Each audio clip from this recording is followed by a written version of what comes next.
매일 성경 묵상을 돕는 해설 가이드입니다. 안녕하세요. 묵상코치입니다. 함께 읽고 나눌 말씀은 마가복음 4장 35절에서 41절까지 말씀입니다. 오늘 본문은 풍랑을 잠잠케 하신 예수님에 대한 내용입니다. 비유를 통해 제자들을 가르치신 예수님은 무리를 떠나서 갈릴리 호수 다른 곳으로 건너가자고 말씀하십니다. 35절에서 36절입니다. 그날 저물 때 제자들에게 이르시되 우리가 저편으로 건너가자 하시니 그들이 무리를 떠나 예수를 배에 계신 그대로 모시고 가매 다른 배들도 함께 가더니 마가복음 1장 35절에서도 예수님께서는 무리를 떠나서 한적한 곳으로 가서 기도하신 적이 있습니다. 그러나 강풍을 진압하시는 기사에서 예수님이 무리를 떠나 다른 편으로 가자고 말씀하시는 이유는 이 본문의 관심이 제자들에게 집중되어 있음을 보여줍니다. 예수님은 무리나 공중을 대상으로 그 사역을 감당하시기도 하지만 때때로 제자들에게만 자신의 가르침을 제안하는 것을 보게 됩니다. 제자들이 예수님을 모시고 출발하자 무리가 승선한 것으로 보이는 다른 배가 예수님의 일행을 따라옵니다. 그런데 이렇게 예수님과 제자들이 배를 타고 건너는 중에 큰 강풍을 맞이하게 됩니다. 37절에서 38절입니다. 큰 강풍이 일어나매 물결이 배에 부딪혀 들어와 배에 가득하게 되었더라. 예수께서는 고물의 베개를 베고 주무시더니 제자들이 깨우며 이르되 선생님이여 우리가 죽게 된 것을 돌보지 아니하시나이까 하니 본문에서 큰 강풍이 일어나며 라는 표현은 이 풍랑이 일반적인 풍랑이기보다는 매우 거센 바람을 동반한 돌풍이었음을 시사합니다. 실제로 갈릴리 호수는 갑자기 사나운 돌풍으로 유명했습니다. 예수님께서는 많은 비유를 통해서 제자들을 가르치신 후에 갈릴리 호수 다른 곳으로 떠나자고 말씀하셨는데 마침 그때 돌풍이 불었다는 것입니다. 사실 이 돌풍은 우연한 것이 아니라 예수님께서 의도하신 상황일 가능성을 본문은 시사하고 있습니다. 실제로 갈릴리 호수는 그렇게 큰 호수가 아닙니다. 따라서 통상 2시간 정도 걸리는 여행에서 예수님이 잠이 드셨다는 언급은 보통 사람들과 마찬가지로 지속적인 사역으로 인해서 매우 지쳐 있었음을 가리킵니다. 아마도 갈릴리 호수에서 잔뼈가 굵었던 제자들은 갈릴리 호수에서 일어나는 돌풍은 그다지 낯설지 않았을 것입니다. 그러나 그날 돌풍은 매우 사나웠던 것으로 보입니다. 그리고 그 강풍으로 인해 발생한 물결이 배에 부딪히게 되었는데 이로 인해서 배 안에 매우 많은 양의 물이 들어왔던 것으로 보입니다. 이러한 상황 묘사는 그동안 제자들이 통제할 수 있는 범위를 넘어서고 있다는 것을 말하고 있습니다. 그런데 이러한 상황 속에서 예수님은 배의 고물에서 베개를 베고 주무시고 계십니다. 예수님의 주무심은 제자들의 혼비백산한 모습과 대조적으로 이러한 상황 속에서도 샬롬을 잊지 않으시는 예수님의 모습을 보여줍니다. 예수님의 모습을 본 제자들은 선생님이여 우리가 죽게 된 것을 돌아보지 아니하시나이까 라고 말합니다.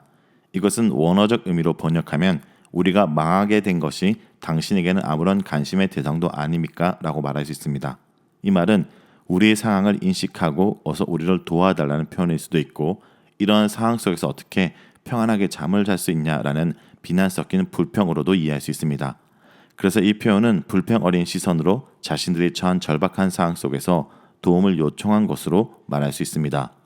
이러한 묘사를 통해 마가복음은 제자들의 염려와 극명한 대조를 이룬 예수님의 모습을 그려주고 있는데 이러한 평정심의 비결은 예수님의 이 상황을 통제할 수 있는 분으로 말하기 위한 것입니다. 이런 제자들의 불평 어린 요청에 예수님은 일어나 바람을 꾸짖으십니다.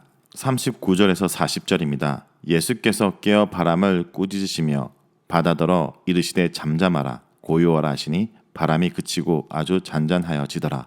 이에 제자들에게 이르시되 어찌하여 이렇게 무서워하느냐 너희가 어찌 믿음이 없느냐 하시니 여기서 꾸짖으시다라는 표현은 피조된 세상의 주인으로서 예수님의 개인적인 권위를 확실히 보여주고 있는 표현입니다. 예수님의 이 꾸짖음에 바람은 조용해졌습니다. 또한 예수께서는 바다를 향해 잠잠하고 고요하라고 명령하십니다. 예수님의 명령에 따라 바다도 조용해졌습니다.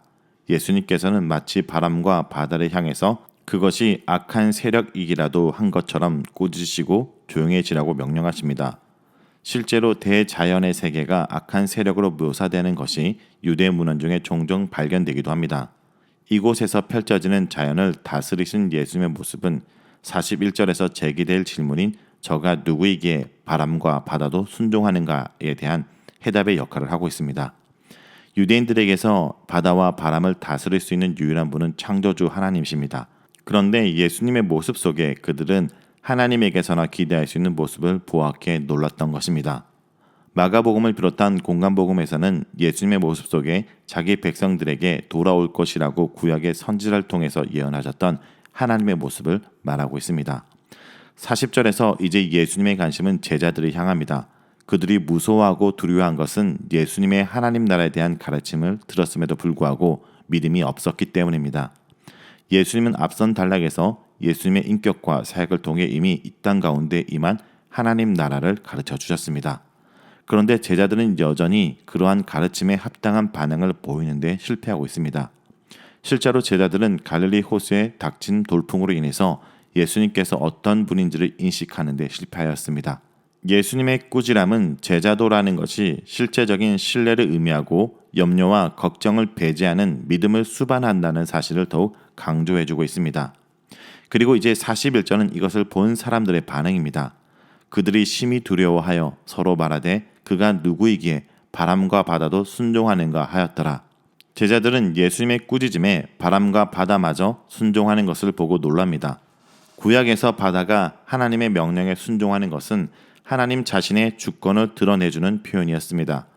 예수님에 대한 마가복음의 묘사는 마가복음 1장 1절에서 언급된 메시아이며 하나님의 아들이신 예수님에 대한 언급과 괴를 같이 합니다. 자, 여기까지가 마가복음 4장 35절에서 41절까지 내용입니다. 오늘 이 말씀을 통해 우리는 무엇을 묵상하고 적용해야 할까요? 첫째, 우리는 우리 인생 가운데 고난과 시련의 가능성을 수용해야 합니다. 날이 저물 때 예수님께서 제자들에게 저편으로 건너가자 하시니 제자들은 배를 몰고 바다를 건넙니다. 그런데 갑자기 큰 강풍이 일어나 물결이 거세지고 물이 배 안으로 들어옵니다. 제자들은 생각하지 못한 상황에 크게 당황합니다. 왜냐하면 주님께서 먼저 가시자고 해서 떠난 길이고 예수님을 배에 모시고 나선 걸음이었기 때문입니다. 그런데도 어려움이 찾아온 것입니다. 주님과 함께 가는 걸음이라고 해도 늘 꽃피는 따스한 날만 있는 것이 아닙니다. 주님이 타고 계시는 배에도 비바람이 들이치고 정복될 것 같은 위기가 찾아옵니다.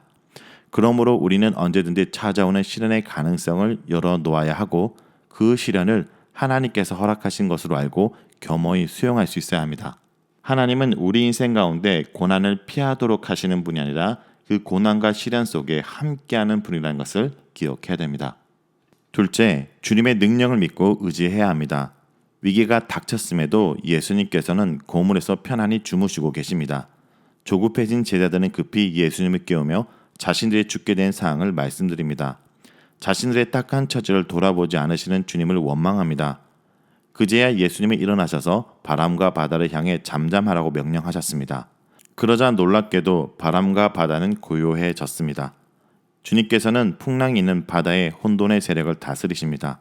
창조주 하나님의 능력으로 악한 상황을 통제하시고 자녀들에게 안식과 평화를 선물해 주십니다. 주님께서 나의 어려운 형편을 돌보지 않으신 것처럼 느껴지십니까? 여러분, 주님의 능력을 믿고 의지하십시오. 주님께서 오늘도 책임져 주실 것입니다. 셋째, 돌아보고 성숙으로 나아가야 합니다. 강풍이 있는 상황이 종료된 후에 주님께서는 믿음이 없는 제자들을 책망하십니다. 제자들은 그동안 주님의 능력을 숱하게 목격했습니다. 귀신들을 내쫓고 중풍병자를 고치시는 큰 권능의 일을 보았습니다. 그런데도 여전히 믿지 못하고 상황이 어려워지자 쉽게 두려움에 빠진 것입니다. 이것은 연약한 우리를 보는 듯합니다. 하지만 이 사건을 통해 제자들은 주님을 더 잘 알게 되었고 크게 놀라며 더 큰 경외심에 사로잡혔습니다. 생각하지 않은 고난이 찾아올 때 내 신앙의 근육이 얼마나 형성되는지 드러납니다. 마음은 주님을 향하고 싶으나 곧 걱정하고 두려워하는 자신을 쉽게 보게 될 것입니다. 하지만 그런 자신을 너무 정당화하지도 말고 너무 낙심하지도 말아야 합니다. 오히려 하나님을 더욱 신뢰하며 나아가는 계기가 되길 바랍니다.